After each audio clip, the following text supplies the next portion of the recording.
Hi friends, welcome back to the channel Writing Buddha. So today we are going to talk about Kiran Manral's new book named Rising, which is about 30 women who changed India. So this is published by Rupa Publication in around 270 pages. Kiran Manral has always been known to me as a very celebrated author. I follow her on Twitter, I follow her on Instagram, and I keep seeing her posts. But I had never picked her work before this book, but I finally picked it up. It was Women's Day and I wanted to see, read something about women, and I got to know about this new release. So I picked this book in February and पूरे मार्च में हर रोज़ मैंने एक कहानी पढ़ी. तो मैंने पूरे मार्च लगाए तो 30 दिन में मैंने 30 औरतों की कहानी पढ़ी, और ये मुझे इतना मोटिवेट किया क्योंकि ऑथर ने 30 ऐसे औरतों की कहानी बताई जो एक लोगों ने जिन्होंने दुनिया का माइंडसेट चेंज करा, उन्होंने स्टीरियोटाइप्स ब्रेक करे, उन्होंने एक नया डेफिनेशन दिया कि भारत की औरत और क्या कर सकती है. क्योंकि हम सबको पता है इंडिपेंडेंस के पहले हमारे देश में औरतों का क्या हाल था, क्योंकि इतना फाइटिंग चल रही थी. हम लोग इतने सालों से ऑपरेट किए गए थे दुश्मनों से. कोई ना कोई आके इंडिया पे अटैक करता था कि औरतों को हमेशा सेफ रखने के लिए अंदर दबा दिया जाता था कि तुम घर के अंदर रहो. एक वो पूरी इमेज बन गई थी औरतों की. और पिछले 75 सालों में किस तरीके से औरतों ने ये शैकल ब्रेक किया है, बाहर आई हैं और ये स्टीरियोटाइप तोड़ा है, कई चीज़ डिफ़ाइन करने की कोशिश करी है. और कुछ खास करके कुछ औरतों ने जिस तरीके से करेज दिखाया है और कुछ चीज़ें अचीव करी हैं जिसने बाकी औरतों का काम काफ़ी आसान कर दिया है देश में अपना हक पाने का. क्योंकि अगर ये कुछ औरतें ना आवाज़ उठाई होती हैं, अपने कर्तव्य वो क्या कर सकती है नहीं किया होता उन्होंने, तो शायद अभी भी बहुत टाइम लग रहा होता उनको उस साइकिल को ब्रेक करके बाहर आने में. जब आप ये किताब पढ़ते हो तो आपको पता चलता है कितनों ने अपने आप को किस तरीके से मैनेज किया है अकेले रह के. क्योंकि जब उन्होंने सोचा कि हम कुछ अलग करेंगे, बड़ा करेंगे, तो उनको अपने कभी फैमिली के अगेंस्ट, कभी स्पाउस, कभी सोसाइटी और कभी पूरे सिस्टम के अगेंस्ट ही जाना पड़ा, जो कि आसान नहीं है. एक लड़ाई अकेले लड़ना बहुत मुश्किल होता है, और एक औरत के लिए इतने साल पहले, मतलब जस्ट आफ्टर इंडिपेंडेंस और with in last 40-50 years, it was very very difficult जो इन सभी औरतों ने करा. इनके कारण आज जेंडर इक्वालिटी की बातें होने लग गई और ऑलमोस्ट आ ही गया है कि अब हम लोग आदमी औरत साथ साथ चलते हैं, कोई आगे पीछे नहीं है. कुछ कहानियों में आपको पता चलता है कैसे इनमें से कुछ औरतों का डिवोर्स हो चुका है, एंड देन उन लोगों ने सभी सेटबैक्स को मद्देनज़र रखते हुए अपनी फैमिली को, काम को, दोनों को साथ में लेके चले, बच्चों को साथ में लेके चले, और फिर भी वो चीज़ अचीव किया जो शायद हम एक काम के साथ अकेले भी करते हुए नहीं कर पाते हैं. सो ऐसी सभी औरतों को heads off, and very very kudos to the author Kiran Manral जिन्होंने इन सभी को साथ में लाया.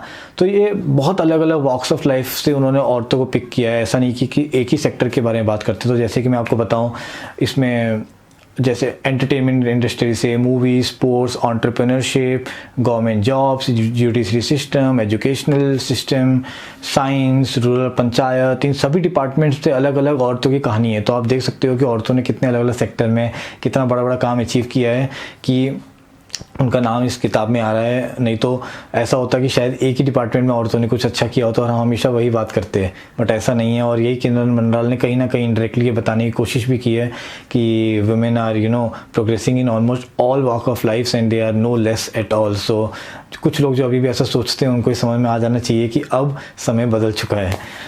It's very gutsy of Kiran to mention about few authors, मतलब few personalities who are not very known. तो कुछ औरतें ऐसी हैं इस किताब में मेंशन की गई जिनके बारे में आपने सुना भी नहीं है पहले. सो किरण जी ने उनके बारे में भी बताया इस कहानी में, इस किताब में. तो वो एक अच्छी चीज़ है, बिकॉज शायद लोगों को ऐसा लगे कि यार ये किनकी कहानी है, मैं ये किताब क्यों उठाऊँ.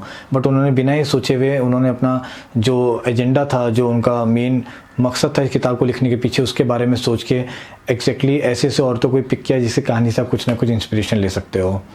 मेरे को बड़ा अशेम्ड फील हुआ कि 75 ईयर्स ऑफ इंडिपेंडेंस हो गए हैं और इन औरतों ने इतना बड़ा बड़ा काम किया, लेकिन उनमें से फिर भी कितनों के नाम मुझे पता नहीं थे. और मैंने कुछ अपने आसपास के लोगों से पूछने की कोशिश की कि क्या तुमने इनके बारे में सुना है, और एज़ पर माई इंस्टिंक्ट उन सभी ने नहीं सुना हुआ था. मेरे को बड़ा दुख हुआ कि इतने लोगों ने इतना कुछ करने की कोशिश की हमारे देश में, और हम में से कितने लोगों को उनका नाम तक नहीं पता होता. किताब चालू होती है पॉलिटिशियंस की कहानी से, जैसे कि सुषमा स्वराज और शीला दीक्षित के बारे में बताया गया है. All of a sudden then हमें बॉलीवुड पर्सनैलिटीज़ के बारे में भी मालूम चलता है. तो जैसे कि लता मंगेशकर, MS सुब्बुलक्ष्मी, रेखा, माधुरी दीक्षित, एकता कपूर, अपर्णा सेन. तो जहाँ पॉलिटिक्स की बात हो रही है तो वहाँ पे फिल्मों की भी बात की उन्होंने, और कैसे दोनों जगहों पे अलग अलग औरतों ने अपना परचम लहराया है, उन सभी की बात बड़ी खुल के की है उन्होंने.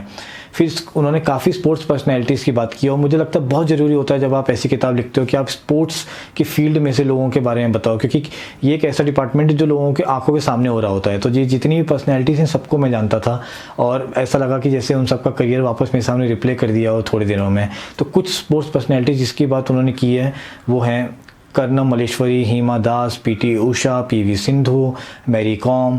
सो अगर आप मेरे को इंस्टाग्राम पे फॉलो करते हैं तो मेरी स्टोरी से आप जान चुके होंगे कि मैं पीवी सिंधु का कितना बड़ा फ़ैन हूँ। तो पीवी सिंधु से ही मुझे इतनी इंस्पिरेशन मिल जाती है, तो मैं समझ सकता हूँ जब आप इतने ढेर सारे स्पोर्ट्स पर्सनैलिटीज़ की बात एक ही किताब में कर दो तो लड़कियां जो स्पोर्ट्स में कुछ करना चाहती हैं उनके अंदर कितना प्रभाव पड़ सकता है इस किताब से, सिर्फ इस किताब से। So yeah very nice to put so many sports personalities in this book. Then हम सब ने मिसाइल मैन ऑफ इंडिया के बारे में जानते हैं, आई होप सो आपको पता है कि APJ Abdul Kalam is the missile man of India.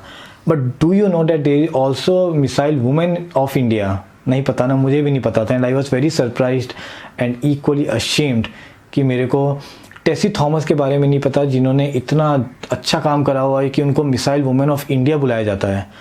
हमें पता तक नहीं है।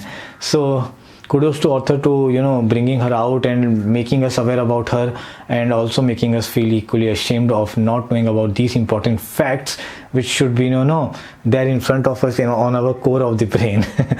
Then there's a particular chapter about the entrepreneur Kiran Majumdar Shaw and you got to learn so much about her ups and downs and she's one of the inspirational figures I always see up to her and reading her story in this book was also a very very good experience.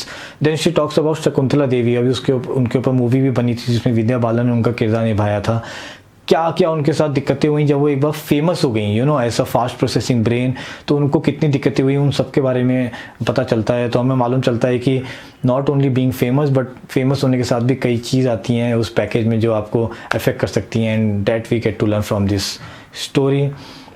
I felt personally I got personally content और happiness महसूस हुआ जब मैंने मेनका गुरुस्वामी के बारे में पढ़ा। She was one of the key personality जिनके कारण सेक्शन 377 गे कम्युनिटी के ऊपर से LGBTQ कम्युनिटी के ऊपर से हटा दिया गया था पिछले कुछ साल पहले एंड नाउ शी सेज कि वो अब लड़ेंगी इस चीज़ के लिए कि सेम सेक्स मैरिज भी अब लीगल हो जाए and I am very very proud of figures like her. उन्होंने अपने खुद के बारे में भी बताया कि she is also a gay a lesbian and she came out of it बिना हिचकिचाए हुए, which is very very courageous of her.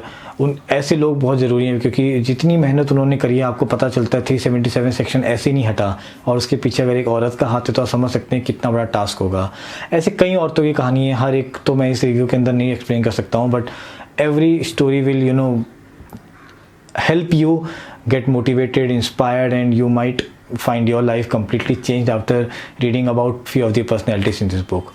Now talking about the drawbacks, I would say that few women are not discussed in terms of their struggles but only about how their career progressed.